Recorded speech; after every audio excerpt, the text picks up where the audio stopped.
Here you sit about 12 years after you did Too Fast, and the appetite for these movies is stronger and stronger than it's ever been before. How does that feel as an actor? You know, it makes me proud. You know, it makes us all proud to know that we're working on something that people are still interested in. We're working on something that people are still excited about. It's family. It's adrenaline. It's there's a DNA.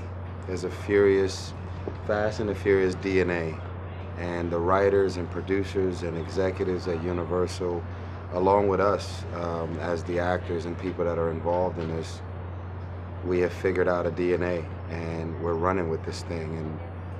And you know, naturally, with what happened with our brother and Paul, I think as many movies as we've all done, I feel like this is the first time we tapped into the sensitivities around how to make this special. Because this is art. This is Paul's art, this is his fibers, this is his DNA, and we wanted to make sure that it felt like a graduation. It felt like a beautiful send-off, and we had to protect all of that asset, the equity. This is, you know, he could have been working on any other movie as his last movie. This is the movie that he was working on. This is the movie that put Brian O'Connor and Paul Walker on the map, and we had to protect that, and we did. And I think of all things, we know that this is not about any of us. None of us wanted to do this press junket. None of us want to go do red carpets and do all of that. Hey, go see the movie.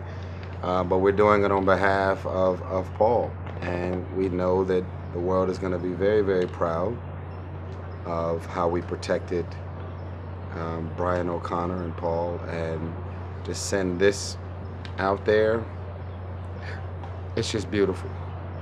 You have a lot to be proud of, all of you. You too. I am.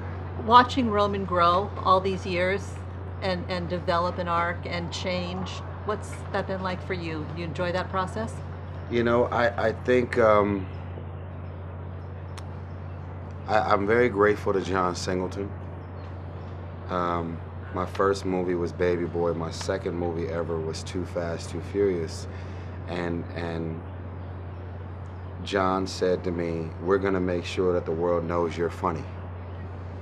And that has been a blueprint that we've been able to hold on to for all of these movies. And I'm not a comedian.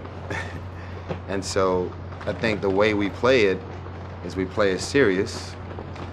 And then we have all of these intense guys with muscles and deep voices and all of these intense scenes.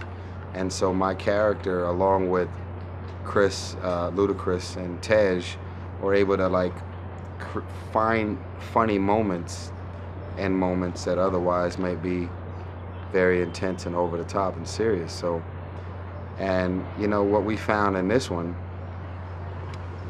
is that because of the obvious what happened with our brother and our family, the funny in this movie means that much more because it gives the audience a moment to finally, you know.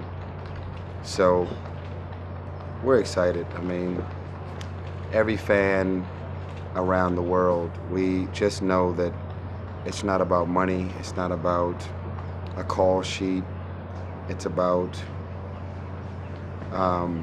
making the world proud, because you can go out and support any movie. The fact that y'all keep showing up to support the Fast and the Furious, we hope to always make you proud. Roman probably says it best when he says, first you give us, we have a vault, then we have a tank, then we have to shoot a plane down. Now we have drones and cars falling out of planes. Can you talk about the scope and the scale of this one? Listen, I'm waiting on a phone call to tell me for Fast 8, we want you to bungee jump and shoot the villain on the way down. Like, I don't know what the hell is on the way next, but you know what? It just, I feel like it's like a relationship. The worst thing you can do is create routine. If you're married for 10 years, you want to keep your wife guessing. You want to keep her wondering, what are you going to do next? What are you going to say next? What's on the way? And you don't ever want to get caught up in a routine. So it's beautiful. I know how much fun you had in Abu Dhabi, but can you talk about what it meant to the franchise to bring the film there and why it was so special? Well, I think one of the most unspoken reasons that this franchise is successful is because we have, redefined the standard of Hollywood. Supposedly a multi-ethnic movie on this scale wouldn't translate, and we have changed that perception. And so, being is that the Arabs and the Muslims around the world continue to support this franchise just as a culture, who are we to not embrace that and have the presence of that energy and that culture to be a part of this movie in a major way?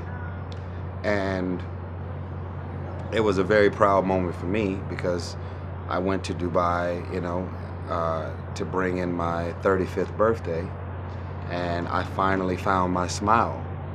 And that level of love and culture and authenticity is something very special. And I was just very happy when I found out that we were going to Abu Dhabi to incorporate the spirit and energy of the culture in the franchise. And they do love their cars, don't they?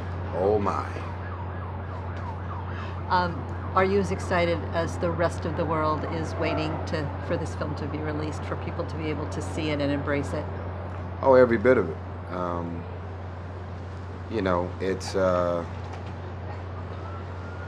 It's going to be a very proud moment on April 3rd, especially everything that we all went through on a very personal level to get through it. And it's going to make a big statement, I feel. And Paul is with us every day. I'm probably going to be wearing this sweater for the next 5 days. Because it's not about any of us. So that's it.